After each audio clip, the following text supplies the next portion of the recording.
Hello दोस्तों, मैं हूँ विकास और आप देख रहे हैं आपका प्यारा channel hot of biology. Please इस चैनल को सब्सक्राइब कर दीजिए, लाइक कर दीजिए और ज़्यादा से ज़्यादा शेयर कीजिए और प्लीज़ कमेंट कीजिए वीडियो कैसा है, अच्छा है या ख़राब है। आज का टॉपिक है एड्रेनल ग्लैंड। यह है क्लास 11th चैप्टर 22 बायोलॉजी। और इस एड्रेनल ग्लैंड से एक क्वेश्चन एग्जाम में ज़रूर रहता है, इसलिए ध्यान से पढ़िए और एनसीईआरटी निकाल कर रखिए। अभी का जो ट्रेंड चल रहा है नीट में या बोर्ड में, मोस्टली क्वेश्चन एनसीईआरटी से आ रहे हैं क्वेश्चन, इसीलिए फर्स्ट आपका प्रायोरिटी है कि आप एनसीईआरटी को ही इम्पोर्टेंट समझें। उसके बाद आप नोट्स ये सब देखें, लेकिन 95% क्वेश्चन एनसीईआरटी से ही आ रहे हैं, इसलिए आप एनसीईआरटी को ही एक एक लाइन याद कीजिए, एक एक सेंटेंस को समझे और एक एक वर्ड क्या बता रहा है उस चीज़ को समझे, क्योंकि एवरी वर्ड से क्वेश्चन निकाला जा सकता है एनसीईआरटी में। और आप लोग एनसीईआरटी फिंगर टिप्स ऑब्जेक्टिव बनाइए, वो ज़्यादा फायदेमंद है एनसीईआरटी फिंगर टिप्स। बाकी कोई दूसरा बुक नहीं बनाइए। गोल का मॉड्यूल है वह बना सकते हैं, लेकिन उसमें भी कुछ अलग का क्वेश्चन है, इसलिए एनसीईआरटी फिंगर टिप जो है वो एनसीईआरटी को याद करवा देता है। तो चलिए स्टार्ट करते हैं एड्रेनल ग्लैंड। प्लीज़ इस चैनल को सब्सक्राइब कर दीजिए, लाइक कर दीजिए और ज़्यादा से ज़्यादा शेयर कर दीजिए और कमेंट जरूर कीजिए इसमें एक्सप्लेनेशन और ज़रूरी है या ठीक है। ठीक है, चलिए स्टार्ट करते हैं adrenal gland. Our body has one pair of adrenal gland at one of the interior part of the kidney. कह रहा है कि हमारे बॉडी के पास एक पेयर मतलब दो किडनी होता है, लेकिन कहाँ पर होता है? Sorry, our body has one pair of adrenal gland. कह रहा है कि हमारे बॉडी में एक पेयर ऑफ एड्रेनल ग्लैंड होता है। एड्रेनल ग्लैंड एक पेयर होता है, मतलब दो एड्रेनल ग्लैंड होता है, बट ये होता कहाँ पर है? तो interior part of the kidney, kidney के इंटीरियर पार्ट में होता है, पोस्टेरियर में नहीं। यहाँ पर क्वेश्चन उठा सकता है कि एड्रेनल ग्लैंड इंटीरियर में होता है या पोस्टेरियर में होता है, तो यह इंटीरियर में होता है। ठीक है, किडनी कहाँ पाया जाता है ये आपको पता होना चाहिए। बैक साइड में किडनी पाया जाता है, पीछे साइड में। ठीक है, अब आते हैं the gland compose of two type of tissue. Gland दो तरह के टिश्यू से बना हुआ है। जो सेंट्रली लोकेटेड हो, जो बीच में जो होते हैं उसे एड्रेनल मेडुला कहते हैं। यह क्वेश्चन पूछा गया है नीट में, इसलिए यहाँ पर टिक लगा लीजिए कि जो जो सेंट्रली लोकेटेड है उसे हम लोग क्या कहते हैं? जो सेंट्रली लोकेटेड है उसे हम लोग मेडुला कहते हैं, और जो आउटसाइड है उसे एड्रेनल कॉर्टेक्स कहते हैं। ऐसे भी जो कॉर्टेक्स होता है वह बाहर की तरफ होता है, मेडुला अंदर की तरफ। ठीक है, तो अंदर की तरफ है जो मेडुला है और बाहर की तरफ है वो कॉर्टेक्स है। चलिए फिगर को देख लेते हैं। ये जो हमारा हो गया एड्रेनल मेडुला। ठीक है, बीच वाला जो पार्ट हो गया ये वाला एड्रेनल मेडुला हो गया, ये एड्रेनल मेडुला हो गया और ये एड्रेनल कॉर्टेक्स हो गया।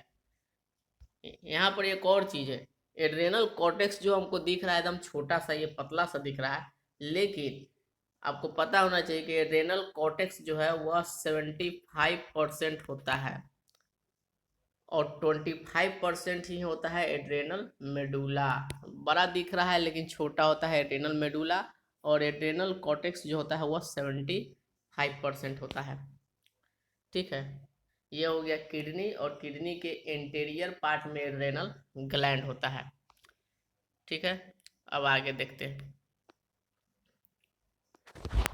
Adrenal medulla secrete two hormone called adrenaline, epinephrine, nor adrenaline, nor epinephrine. देखिए एड्रेनल मेडुला, यहाँ पर क्वेश्चन पूछता है कि एड्रेनल कॉर्टेक्स सीक्रेट करता है एड्रेलिन या एड्रेनल मेडुला। यह क्वेश्चन पूछ गया चुका है नीट में, यह क्वेश्चन टिक लगा लीजिएगा कॉपी में, यह पूछ चुका है कि एड्रेनल मेडुला जो है वह सीक्रेट करता है दो हार्मोन। मेडुला याद कीजिएगा, मेडुला एक एड्रेलिन और एक नॉर एड्रेलिन। एड्रेलिन का दूसरा नाम है इपिनेफ्रिन, यहाँ पर कंफ्यूज करता है दूसरा नाम दे करके, इसलिए दोनों याद कीजिएगा, adrenaline, nor adrenaline, epinephrine, nor epinephrine. ठीक है, these are commonly called catecholamines, और दोनों को जब मिला देते हैं तो दोनों को हम लोग कॉमनली एक बार बोला जाता है। कॉमन नेम भी हर चीज़ का कॉमन नेम होता है, इसका भी एक कॉमन नेम है जिसको हम लोग कैटेकोलामाइंस कहते हैं। एड्रेलिन और adrenaline are rapidly secret in response of stress any kind of during emergency situation, इसीलिए इस इमरजेंसी हार्मोन और हार्मोन ऑफ फाइट और फ्लाइट कहते हैं। देखिए, एड्रेलिन और नॉन एड्रेलिन दोनों जो है सीक्रेट तेजी से तब होता है जब स्ट्रेस में रहिएगा। अगर कोई किसी चीज़ का स्ट्रेस है तो यह सीक्रेशन हो जाएगा। इमरजेंसी के समय, इमरजेंसी मतलब हो गया कि मान लीजिए कोई डॉग आ गया आपके सामने तो आप डर जाइएगा, तो उस समय एड्रेनलिन रिलीज होगा और आपका पीलो इरेक्शन मतलब बाल खड़े हो जाएंगे, पसीना आने लगेंगे। तो ये सब एड्रेनलिन का सिक्रेशन का सिम्टम है। जैसा ही एड्रेनलिन सिक्रेशन होगा आपका पीलो इरेक्शन हो जाएगा, स्वेट आने लगेगा, पसीना आने लगेगा। तो ये सब और इसलिए इसको इमरजेंसी हार्मोन कहते हैं। ठीक है। और यहाँ पर भी क्वेश्चन पूछता है और कंफ्यूज करके, हार्मोन ऑफ फाइट किससे कहते हैं? हार्मोन ऑफ फाइट कहाँ से रिलीज होता है? तो हार्मोन ऑफ फाइट मेडुला से रिलीज होता है। कभी कभी हार्मोन ऑफ फ्लाइट पूछ देता है कि फ्लाइट क्या होता है। अब फ्लाइट में कंफ्यूजन कर जाएगा कि फ्लाइट क्या होता है, तो ये सब कंफ्यूज करता है। इसलिए इस सब को नाम को अच्छा से याद करना है कि इमरजेंसी हार्मोन को ही हार्मोन ऑफ फाइट कहते हैं और हार्मोन ऑफ फ्लाइट कहते हैं। ठीक है, ये भी नीट में आया हुआ है, यहाँ पर टिक लगा लीजिएगा। इस टॉपिक से नीट से क्वेश्चन हमेशा देता है, बहुत ही इंपॉर्टेंट टॉपिक है। These hormone increase alertness. देखिए, यह हार्मोन जो है आपको अलर्ट कर देगा कि आगे खतरा है, आगे मत जाइए। ठीक है। प्यूपिलरी डायलेशन, हमारे आंख का जो पुपिल होता है, पुपिल उसको डायलेटेड कर देता है, कॉन्स्ट्रक्टेड नहीं, कॉन्स्ट्रिक्टेड नहीं, डायलेट कर देता है। ठीक है, याद कीजिएगा डायलेशन। यहाँ पर पूछेगा कॉन्स्ट्रिक्शन डायलेशन, ऐसे इतना अंदर तक क्वेश्चन नहीं जाता है लेकिन फिर भी डायलेशन करता है। पीलो इरेक्शन, हमारे बाल को, हेयर को खड़ा कर देता है। स्वेटिंग, पसीना आ जाता है। तो इपिनेफ्रिन और नॉर इपिनेफ्रिन, तो इपिनेफ्रिन जो है हमारा पुपिल डायलेशन करवाता है, ये याद रखिएगा। Both hormone increase heart beat, निश्चित ही है, जब स्वेटिंग होगा तो हार्ट बीट बढ़ेगा, यानी रेस्पायरेशन तेज हो जाएगा तभी तो स्वेटिंग हो रहा है, तो हार्ट बीट बढ़ेगा। Strength of heart contraction, heart का कॉन्ट्रैक्शन बढ़ेगा तभी तो हार्ट रेट बढ़ेगा। कॉन्ट्रैक्शन बढ़ेगा, ब्लड का फ्लो बढ़ेगा तो हार्ट बीट बढ़ेगा। रेट ऑफ रेस्पायरेशन जरूर बढ़ेगा, तो रेस्पायरेशन होगा, स्वेटिंग होगा। ठीक है, सब एक दूसरे से जुड़े हुए हैं। Catecholamines also stimulate the breakdown of glycogen, result in the increase in concentration of glucose in the blood। कह रहा है कैटेकोलामाइंस जो है वह ग्लाइकोजन जो हमारे शरीर में पाया जाता है उसको यह तोड़ता है। कैटेकोलामाइंस कैलोरी बर्न होता है। ऐसे भी आप अगर डर रहे हैं, डरिएगा तो रेस्पायरेशन तेज होगा। रेस्पायरेशन में क्या होता है? कैटाबोलिज्म होता है, कैटाबोलिज्म होता है, कार्बोहाइड्रेट ये सब टूटता है। उसी तरह यह ग्लूकोज, ग्लाइकोजन भी टूटता है, और ग्लाइकोजन टूटने के बाद कहाँ जाता है? कन्वर्ट हो जाता है ग्लूकोज में, और ग्लूकोज में कन्वर्ट होकर वह चला जाता है ब्लड में। इसीलिए कह रहा है कि कैटेकोलामाइंस जो है ब्लड में ग्लूकोज की मात्रा को बढ़ा देता है। याद रखिएगा, कैटेकोलामाइंस ब्लड में ग्लूकोज की मात्रा बढ़ा देता है, क्योंकि यह कैटेकोलामाइंस ग्लाइकोजन को तोड़ता है, ब्रेक डाउन करता है, तोड़ता है और ब्लड में ग्लूकोज के लेवल को बढ़ा देता है। ठीक है, ये इंपॉर्टेंट है, ये पूछ सकता है कि ग्लूकोज का लेवल ब्लड में कौन बढ़ा देता है। ऑप्शन दे देगा 3-4 गो, कैटेकोलामाइंस, एड्रेलिन, नॉन एड्रेलिन, चाहे जो भी ऑप्शन दे देगा, पैराथर्वाइड, थायराइड, थाइमस, कैटेकोलामाइंस ऐसे दे देगा, तो लगाना होगा। In addition they also stimulate break down the lipid and protein. ये क्वेश्चन नहीं पूछेगा कि लिपिड और प्रोटीन भी तोड़ता है, लेकिन लिपिड और प्रोटीन को भी यह ब्रेक डाउन करता है। ठीक है, लिपिड और प्रोटीन को भी ब्रेक डाउन करता है। Adrenal cortex can be divided into 3 layer. Adrenal cortex को हम लोग 3 भाग में बांटते हैं, यह बहुत इंपॉर्टेंट है। ये इनसाइड से आउटसाइड पूछता है और आउटसाइड से इनसाइड पूछता है, यह क्वेश्चन पूछता है। तो पहला है इनर लेयर में, इनर लेयर में है जोना रेक्टिकुलरीज, जोना रेक्टिकुलरीज। मिडिल में है जोना फैसिकुलेटा और आउटर में है जोना ग्लोमेरुलसा। तो याद कर लीजिएगा, इनर टू आउटर भी याद कर लीजिएगा और आउटर से इनर भी, ठीक है। तो आर एफ जी हो सकता है, आर एफ जी और G F R, R F G और जी एफ आर दोनों साइड याद कर लीजिएगा, एक साइड याद कर लीजिए तो हो जाएगा। जी एफ आर याद करिए, जी एफ आर, तो यह आउटर से इनर की तरफ हो जाएगा। अभी हम लोग क्या पढ़ रहे हैं, एड्रेनल कॉर्टेक्स, एड्रेनल मेडुला पढ़ लिए, अब कंफ्यूज नहीं हो जाएगा, अब एड्रेनल कॉर्टेक्स पढ़ रहे हैं। Adrenal cortex secret many hormone commonly called corticoids. Adrenal cortex जो है वह बहुत सारे हार्मोन रिलीज करते हैं जिसको हम लोग कॉर्टिकॉइड कहते हैं, और कॉर्टिकॉइड हार्मोन जो है वह जो है एस्ट्रॉयड हार्मोन है, याद रखिएगा, कॉर्टिकॉइड हार्मोन एस्ट्रॉयड हार्मोन है। The corticoid which are involved in carbohydrate metabolism called glucocorticoid। यहाँ क्वेश्चन पूछता है कि कॉर्टिकॉइड किसका मेटाबॉलिज्म कहते हैं, तो वहाँ पर जो था कैटेकोलामाइंस, तो वह तो ग्लाइकोजन लिपिड और प्रोटीन का कर रहा था, लेकिन यहाँ पर कर रहा है कार्बोहाइड्रेट का मेटाबॉलिज्म, जिसको हम लोग ग्लूकोकॉर्टिकॉइड कहते हैं। और ग्लूकोकॉर्टिकॉइड क्या है, एक स्टेरॉयड हार्मोन है।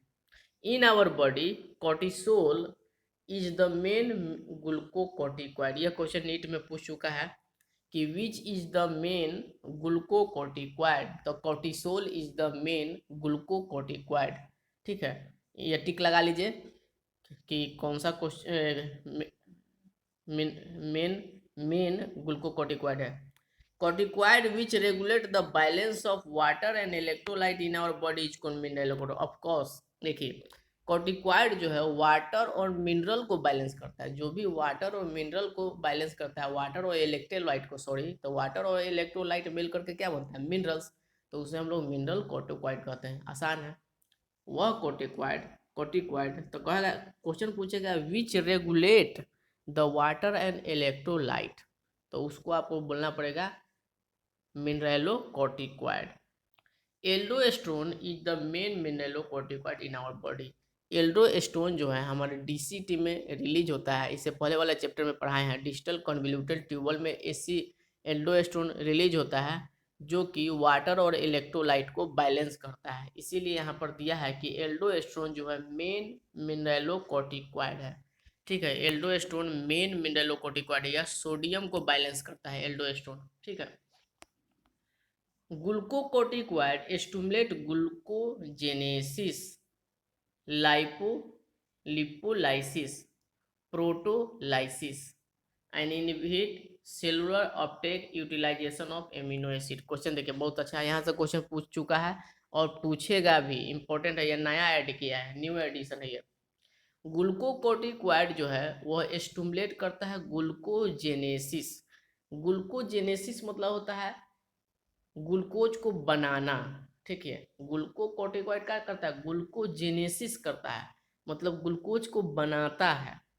और लिपोलाइसिस, लाइसिस मतलब होता है तोड़ना, जेनेसिस नेसिस जेनेसिस मतलब होता है बनाना, यहाँ पर यही कंफ्यूज कर देता है। ग्लूकोकॉर्टिकॉइड जो है ग्लूकोजेनेसिस करता है, बनाता है, ग्लूकोज को बनाता है, लेकिन लिपोलाइसिस मतलब लिपिड को तोड़ता है। प्रोटोलाइसिस मतलब प्रोटोन को तोड़ता है, लाइसिस जहाँ पे भी होगा LYSIS वो तोड़ता है, लेकिन जेनेसिस जहाँ पर भी होगा वह बनाता है। तो यहाँ पर यह कंफ्यूज कर देता है कि ग्लूकोकॉर्टिकॉइड जो है वह ग्लूकोजेनेलाइसिस करता है कि ग्लूकोजेनेसिस करता है, तो ग्लूकोजेनेसिस करता है ग्लूकोकॉर्टिकॉइड, लिपोलाइसिस करता है और प्रोटियोलाइसिस करता है, ठीक है। और इनहिबिट द सेलुलर अपटेक, और सेल को लेने नहीं देता है, सेल को वह लेने नहीं देता है, ब्लड में कंसंट्रेशन को ज़्यादा बढ़ा देता है, और यूटिलाइज द एमिनो एसिड, और एमिनो एसिड का यूटिलाइज करता है, ठीक है। समझ में आया कि नहीं। ग्लूकोकॉर्टिकॉइड जो है ग्लूकोजेनेसिस करवाता है, लिपोलाइसिस करवाता है और प्रोटियोलाइसिस करवाता है, सेलुलर को नहीं लेने देता है और एमिनो एसिड का यूटिलाइज करता है।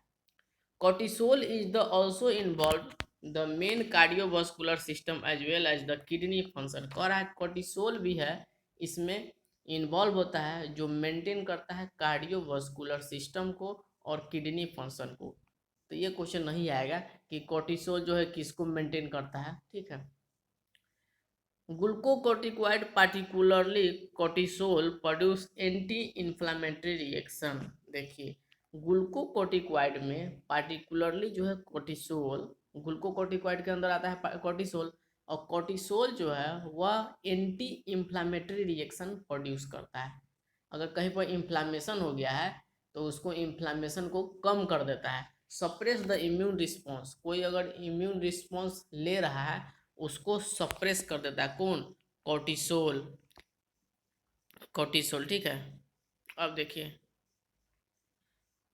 कोर्टिसोल स्टिमुलेट आरबीसी प्रोडक्शन, ये क्वेश्चन नीट में पूछा गया है, चाहे एमटीजी में दिया हुआ है कि आरबीसी प्रोडक्शन में कौन मदद करता है। तो आरबीसी प्रोडक्शन में कोर्टिसोल हेल्प करता है, आरबीसी प्रोडक्शन में कोर्टिसोल मदद करता है।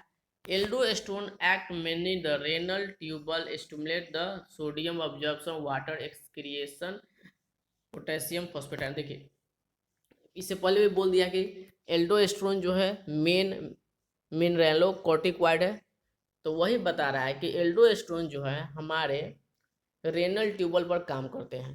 किडनी के जो रेनल ट्यूबल है, डिस्टल कन्वल्यूटेड ट्यूबल, वहाँ पर काम करते हैं, और यह स्टिमुलेट मतलब तेज कर देते हैं रीअब्जॉर्प्शन को, सोडियम के रीअब्जॉर्प्शन को बढ़ा देते हैं, वाटर के रीअब्जॉर्प्शन को बढ़ा देते हैं। तो सोडियम क्या हुआ? इलेक्ट्रोलाइट। वाटर क्या हुआ? वाटर। और एक्सक्रिएशन और पोटेशियम का एक्सक्रिएशन करवा देता है, रिलीज करवा देता है, फॉस्फेट का रिलीज करवा देता है, इसीलिए इसको हम लोग मिनरेलोकॉर्टिकॉइड कहते हैं।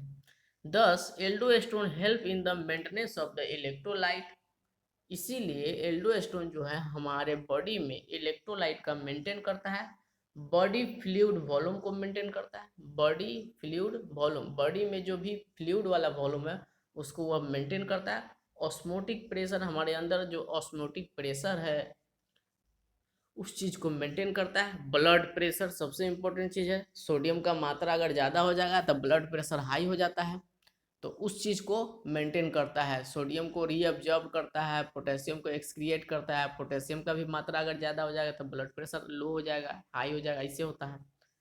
Small amount of androgenic steroid are also secreted by the adrenal cortex which play a role in the growth hair. देखिए बहुत इंपॉर्टेंट है, यह इंपॉर्टेंट क्वेश्चन है, आएगा नीट में। कह रहा है कि small amount of androgenic steroid, androgen से भी थोड़ा सा अमाउंट में क्या रिलीज होता है? स्टेरॉइड। और steroid hormone is the sex hormone, steroid hormone जो भी होता है वह सेक्स हार्मोन उसको कहते हैं।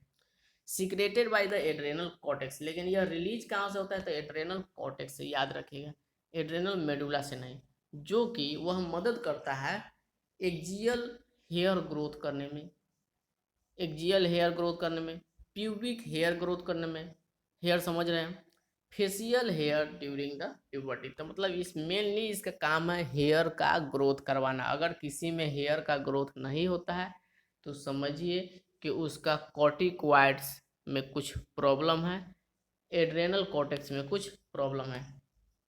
तो आज का वीडियो थोड़ा लंबा हो गया। Thank you for watching, please subscribe my channel and ज़्यादा से ज़्यादा शेयर कर दीजिए और कमेंट जरूर कीजिए वीडियो कैसा है, अच्छा है, ख़राब है।